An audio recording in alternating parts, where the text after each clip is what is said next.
নমস্কার বন্ধুরা, আমার রান্নাঘরে আপনাদের সবাইকে অনেক অনেক স্বাগত জানাই। বন্ধুরা, আজকে আমি আপনাদের জন্য আর একটা হেলদি ব্রেকফাস্টের রেসিপি নিয়ে চলে এসেছি। এই রেসিপিটা বানানো কিন্তু খুবই সহজ, মাত্র 10 মিনিটে তৈরি হয়ে যাবে। এর থেকে আর সহজ রেসিপি মনে হয় না, আমার কাছে তো এমন লাগে। যেমন বানানো সহজ, তেমনই টেস্টি আর হেলদি। ঘরের ছোট থেকে বড় সবাই কিন্তু রেসিপিটাকে পছন্দ করবে। আর এই রেসিপিটা গরমের দিনের জন্য একদম পারফেক্ট টিফিন রেসিপি। সঙ্গে একটা দারুণ চাটনির রেসিপি থাকবে বন্ধুরা। পুরো ভিডিওটা দেখার অনুরোধ রইল। ভিডিওটি দেখে যদি ভালো লাগে ভিডিওটিকে লাইক, কমেন্ট, চ্যানেলটিকে সাবস্ক্রাইব করে নেবেন বন্ধুরা। তো চলুন এই খাবারটা বানানো তৈরি করা যাক। খাবারটা আমি তৈরি করব মুগ ডাল দিয়ে। তো মুগ ডালটাকে আমি ভিজিয়ে রেখেছিলাম, আর এখানে আমি 1 বাটি মুগ ডাল নিয়েছি। ভিজে কিন্তু ডালটা ফুলে গিয়েছে। আমি সারা রাতের জন্য ডালটা ভিজিয়ে রেখেছিলাম। এবার আমি ডালটার জলটা এইভাবে ঝরিয়ে নিয়েছি। আর ডালটা ভিজানোর আগে কিন্তু 2 থেকে 3 বার ভালো করে পরিষ্কার জল দিয়ে ধুয়ে নেবেন। এবার আমি কিছু ডাল আলাদা করে রেখে দিচ্ছি। আর এখানে আমি আধা বাটির থেকে একটু বেশি সুজি নিয়েছি, আর আধা বাটি নিয়েছি টক ডাল। তো 1 বাটি মুগ ডাল নিয়েছি, আধা বাটির থেকে বেশি সুজি নিয়েছি, আর আধা বাটি টক দই নিয়েছি বন্ধুরা। এবার সুজি আর টক দইটা একসঙ্গে ভালো করে মিশিয়ে নিতে হবে। তারপরে এর মধ্যে একটু জল দিয়ে সুজিটা একটু আমি এভাবে গুলে নিয়ে ঢাকা দিয়ে রেখে দেব সুজিটা ফুলে যাওয়ার জন্য। বন্ধুরা, এই খাবারটা সুজি আর মুগ ডালের ঢোকলা। এই ঢোকলা কিন্তু খেতে অনেক ভালো লাগে আর অনেক হেলদি হয় এই ঢোকলা। আর মুগ ডাল তো অনেকই হেলদি, নানান রকমের খাবার তৈরি করা যায় মুগ ডাল দিয়ে। সুজিটা আমি ঢাকা দিয়ে রেখে দিয়েছি। এবার ডালটা আমি মিক্সিং জারে নিয়ে পিষে নেব। আপনারা কিন্তু এর মধ্যে আদা, কাঁচা লঙ্কা দিয়েও পিষে নিতে পারেন, তবে আমি আদা, কাঁচা লঙ্কা দিয়ে পিষবো না, খালি মুগ ডালই পিষে নিচ্ছি। ডালটাকে দেখুন আমি ভালো করে পিষে নিয়েছি। যদি একটু মোটা মোটা থাকে তাও কোনো অসুবিধা নেই। এবার ডালটা আমি সুজির মধ্যে দিয়ে দেবো। সুজিটাও দেখুন অনেকটা ফুলে গিয়েছে। এখানে ডালটা সুজির মধ্যে আমি দিয়ে ভালো করে ডাল আর সুজিটাকে মিশিয়ে নেব। বন্ধুরা, এই নাস্তাটা কিন্তু আপনারা বাচ্চাদের সকালে ও বানিয়ে দিতে পারেন, আবার স্কুলের টিফিন লাঞ্চেও বানিয়ে দিতে পারেন, বিকেলবেলা খিদে পেলেও বানিয়ে দিতে পারেন। আপনারা গরম গরমও খেতে পারেন, ঠান্ডাও খেতে পারেন, কোনো অসুবিধা নেই। খেতে কিন্তু খুবই ভালো লাগবে ঠান্ডা হয়ে গেলেও, আর গরম গরম তো অনেকই ভালো লাগে খেতে। এবার সব কিছু ভালো করে একসঙ্গে এখানে ভালো করে মিশিয়ে নিতে হবে। এই ব্যাটারটাকে খুব ভালো করে ফেটতে হবে বন্ধুরা। এবার ব্যাটারের মধ্যে আমি চিনি আর লবণ দিয়ে দেব।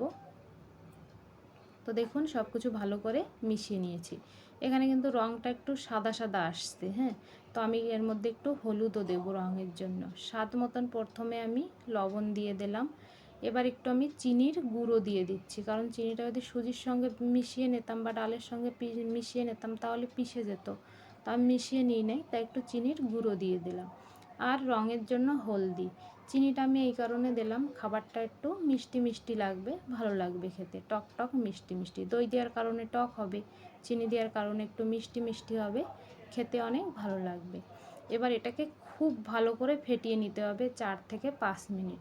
যত ভালো করে এটাকে ফেটাবেন এর মধ্যে হাওয়া ভরবে, হালকা হয়ে যাবে একদম ব্যাটারটা। আর আমাদের যে ঢোকলাটা খুব সুন্দর একদম স্পঞ্জি হবে, জালিদার হবে। এই জন্য এইখানে খুব ভালো করে ফেটিয়ে নিতে হবে ব্যাটারটাকে। যেমন ডালের বড়ি দিতে গেলে আমরা খুব ভালো করে ফেটায় ডালটাকে হালকা করি, তেমনি ফেটিয়ে নিতে হবে। আমি 4 থেকে 5 মিনিট ফেটিয়ে নিয়েছি, আর ব্যাটারটা কিন্তু এরকম পাতলা রেখেছি দেখুন। এবার আমি এর মধ্যে কিছু সবজি দিয়ে দেবো। তো সবজিটা দেওয়া কিন্তু অপশনাল, আপনারা এইভাবেও বানিয়ে নিতে পারেন। তবে আমি এর মধ্যে একটু গ্রেট করা গাজর, কুচনো কাঁচা লঙ্কা আর একটু ধনেপাতা দিয়ে দিলাম। আর কোনো মশলা দেব না, আপনারা চাইলে এর মধ্যে মশলাপাতিও দিতে পারেন, যে যেরকম পছন্দ করেন।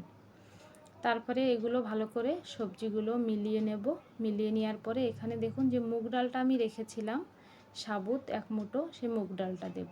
মুগ ডালটাও দেওয়া অপশনাল, তবে এইভাবে মুগ ডাল দিলে যখন আমরা ঢোকলাগুলো খাবো মুখে একটু আস্ত মুগ ডাল পড়বে, ভালো লাগবে। যদি আপনাদের কাছে ভালো লাগে তাহলে আপনারা দিতে পারেন। এবার 1 চামচ মতন তেল দিয়ে দিলাম, এটা আমি সাদা তেল দিলাম। আপনারা কিন্তু কোনো গন্ধ জাতীয় তেল দেবেন না, যেমন কেকে সরষের তেল দিতে নাই, সাদা তেলই দিতে হয় বা বাটার দিতে হয়, ঘি দিতে হয়। আপনারাও তেমনি এর মধ্যে ঘি, বাটার বা সাদা তেল দিতে পারেন। এবার সব কিছু ভালো করে মিশিয়ে নেওয়ার পরে আধা চামচ এখানে আমি বেকিং সোডা দিয়ে দিলাম। উপরে আমি একটু জল দিয়ে দিলাম। আমার কাছে এই সময় লেবু ছিল না হাতের কাছে, নয়তো আমি একটু লেবুর রস দিয়ে দিতাম। আপনারা একটু লেবুর রসই দেবেন, তাহলে ছোটাটা কিন্তু ভালো হয় এর মধ্যে মিশিয়ে নিতে। এবার ভালো করে মিশিয়ে নেব। আপনারা ছোটার জায়গায় কিন্তু এখানে ইনো দিতে পারেন বা soda, baking soda, baking powder দুটোটা মিক্স করেও দিতে পারেন, দেওয়া জরুরি। এটা দিলেই কিন্তু ঢোকলাটা ফুলবে। এবার ভালো করে মিক্স করে নিয়েছি, ব্যাটারটা কিন্তু আমাদের একদম তৈরি বন্ধুরা। এবার আমরা কি করব, এই ব্যাটারটা খুব সুন্দর করে মিক্স করে নিয়েছি, ব্যাটার তৈরি। এবার এই ব্যাটারের জন্য একটা কন্টেনার তৈরি করতে হবে। তো বন্ধুরা, আপনারা কিন্তু কেক টিনেও এটা বানিয়ে নিতে পারেন, আবার এই যে বড় থালা থাকে ঘরে, থালাতেও বানিয়ে নিতে পারেন। আমি কিন্তু থালা নিয়েছি, থালায় আমি তেল ব্রাশ করে নিয়েছি। এরকম একটা কান্ধা উঁচু থালা নিতে হবে, তেল ব্রাশ করে নিয়েছি থালাটায় আমি। তারপরে ব্যাটারটা এইভাবে দিয়ে দেব থালার মধ্যে। আর থালাটা কিন্তু অবশ্যই কান্দা উঁচু নেবেন। আবার বড় টিফিন কারি বাটি বা কেক টিন ওতেও বানিয়ে নিতে পারেন, যার যেরকম সুবিধা হয়। তবে কোনো ভয় নেই, এরকম থালায়ও তৈরি হয়ে যায় খুব সুন্দরভাবে। কেক টিন তো আর সবার ঘরে থাকে না বন্ধুরা। থালায় আমি দিয়ে দিলাম ব্যাটারটা। এবার উপরতে একটু শুকনো লঙ্কার গুঁড়ো আর এখানে আমি সাম্বার মশলা দিচ্ছি। এটা কিন্তু অপশনাল। সাম্বার মশলাটা আমার কাছে ফ্লেভারটা অনেক ভালো লাগে, আমার বাচ্চারাও ভালো খায়, সাম্বার মশলার ফ্লেভার অনেক ভালোবাসে, এই কারণে সাম্বার মশলাটা দিয়ে দিলাম। তারপরে এখানে একটা কড়াইতে জল বসিয়ে দিয়েছিলাম, একটা স্ট্যান্ড রেখে দিয়েছি। আর এই থালাটা আরামসে এইভাবে বসিয়ে দেবো। এখানে কড়াইটা একটু হালকা ছোট হয়ে গিয়েছে বন্ধুরা, কিন্তু কোনো ব্যাপার নেই, হয়ে যাবে। এ দেখুন ভালো করে বসিয়ে দিয়েছি। এবার গ্যাসের ফ্লেমটা আমি 2 মিনিট পর্যন্ত হাইতেই রেখেছি। রেখে আমি এখানে ঢাকনাটা লাগিয়ে দেবো। তো কোথাও কোথাও একটু ক্যামেরাটা দেখেন দাঁড়িয়ে যাচ্ছে, আমি অত ধ্যান দিইনি এডিটিং করার সময়। তো এখানে আমি এই ঢাকা দিয়ে দিলাম আর এই ছিদ্রটা বন্ধ করে দেব। আর 2 মিনিট আমি হাই ফ্লেমে রেখে আমি 10 মিনিট একদম লোর থেকে একটু বেশি, মিডিয়ামের থেকে একটু কম করে আমি 10 মিনিট রেখে দেব। তারপরে 10 মিনিট পরে আমি আপনাদেরকে দেখাচ্ছি। দেখুন কেমন সুন্দর লাগছে দেখতে। ঢোকলাটা কিন্তু একদম তৈরি। 2 মিনিট হাইতে রেখে 10 মিনিট লো টু মিডিয়াম ফ্লেমে রেখেছিলাম। রেখে আমি এখন ঢোকলাটা আপনাদেরকে চেক করে দেখাচ্ছি। একটা টুথপিন বা একটা চাকু দিয়ে এইভাবে চেক করবেন। দেখুন একদম সাফ এই ঢোকলাটা আমাদের তৈরি। এবার গ্যাসের ফ্লেমটা বন্ধ করে থালাটা আমি বের করে ঠান্ডা করতে রেখে দিয়েছি। আর আমি চাটনি তৈরি করব ওখানে। তো এখানে আমি গ্রিন চাটনি বানাচ্ছি। ধনেপাতা নিয়েছি, তাজা ধনেপাতা, পুদিনা পাতা, আর এখানে আমি নিয়ে নেব কাঁচা লঙ্কা 3টে, আর আমি এখানে একটু জিরে নিয়েছি, আর কালা লবণ নিয়েছি, বিট লবণ, আর এখানে কিছু ছোলা নিয়েছি, ভাজা ছোলা। আর তারপরে আমি এখানে একটু দই নেব, 2-3 চামচ আমি এর মধ্যে দই দিয়ে দেবো। দই দিলে না রঙটা কিন্তু খুব সুন্দর আসে, এই জন্য আমি 2-3 চামচ এর মধ্যে দই দিয়ে দিয়েছি। হ্যাঁ, তারপরে না আমি এখানে ফ্রিজ খুঁজতে খুঁজতে একটু লেবুও পেয়েছিলাম, সেই লেবুর রসটাও দিয়ে দিলাম। লেবুটা আমি আগে পাইনি, এই জন্য ঢোকলাতে দিতে পারিনি আমি লেবুর রস। হ্যাঁ, তো ফ্রিজ খুঁজতে খুঁজতে দেখলাম একটু লেবু আছে ফ্রিজে, তো ভাবলাম লেবুর রসটাও দিয়ে দিই, টকটা ভালো হবে এই কারণে। আর একটু জল দিয়ে চাটনিটা 1 থেকে 2 বার ঘুরলেই কিন্তু এখানে তৈরি হয়ে যায়। দেখুন চাটনির রঙটা কিন্তু খুব সুন্দর হয়েছে।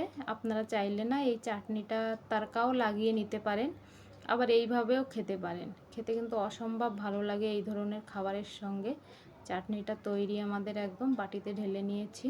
ঢোকলাটাও ঠান্ডা হয়ে গিয়েছে, এখানে প্রায় 5 থেকে 7 মিনিট হয়ে গিয়েছে। পাংখার নিচে ছিল ঢোকলাটা, ঠান্ডা হয়ে গিয়েছে। এবার আমি ঢোকলাটাকে কেটে নেব এইভাবে, তারপরে আমি এর উপরে তারকা লাগাবো। আর আপনারা চাইলে কিন্তু বিনা তারকা লাগিয়েও এই ঢোকলাটা খেতে পারেন, একদম তেল ছাড়া। বিনা তারকা লাগালে এর মধ্যে যে বানানোর সময় এক চামচ আমি তেল দিয়েছি, ওটাই বাস।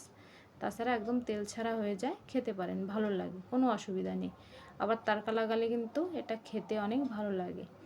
তো আমি আগে কেটে নিয়েছি। এবার আমি তেল গরম করে নিয়েছি, সরষের তেল দিয়ে দিলাম 1 চামচ সরষে আর 1 চামচ সাদা তিল আর কারি পাতা দিয়ে এবার চামচ দিয়ে এই তেলটাকে আমি উপরে ভালো করে লাগিয়ে নেব। বন্ধুরা, খুব সুন্দর একটা ফ্লেভার আসছে, আর ফ্লেভারেই একদম মুখে জল এসে যায়, এত সুন্দর ফ্লেভার। আর খেতে যে এত ভালো হয়েছিল ঢোকলাগুলো, সে আপনারা না বানিয়ে খেলে বুঝবেন না। এইভাবে উপরে ভালো করে তেলটাকে আমি পুরো লাগিয়ে নিয়ে তারপরে ঢোকলাগুলো আপনাদেরকে উঠিয়ে দেখাচ্ছি যে কতটা সুন্দর হয়েছে। তো এইভাবে একটা খুন্তি নিয়েছি আমি, এইভাবে দেখুন যে কাটগুলো আমি করেছিলাম ওর ভিতর থেকে আবার একটু এইভাবে কাট করে আগে আমি মাঝখান থেকে তুলে দেখাচ্ছি, সাইড থেকে পরে তুলব। তো এইভাবে আগে কাট করে নেবেন, না কিন্তু অনেক সময় ভেঙেও যেতে পারে। আর এটা গরম গরম তো একদমই কাট করবেন না, ঠান্ডা হয়ে গেলে কাট করবেন। এই দেখুন কি সুন্দর উঠে এসছে, কতটা স্পঞ্জি আর কতটা দেখতে সুন্দর হয়েছে। আমি সার্ভ করে নিয়েছি বন্ধুরা। উপরে একটু নারকেল ছিল, ফ্রেশ নারকেল, ওটাও আমি গ্রেট করে দিয়েছি। ভিতরটাও কিন্তু খুব সুন্দর হয়েছে বন্ধুরা। এইভাবে আপনারা খেতে পারেন। আর এখানে আমি একটু নারকেলের চাটনিও নিয়েছি। আমি এই গ্রিন চাটনিটা আপনাদেরকে দেখিয়েছি। নারকেলের চাটনিটা কিন্তু আগে আমার ঘরে রাখা ছিল, ফ্রিজে, আগে তৈরি করেছিলাম, আগের ভিডিওয়ে আছে দেখানো। তো বন্ধুরা, আজকের মতন কিন্তু এই পর্যন্ত।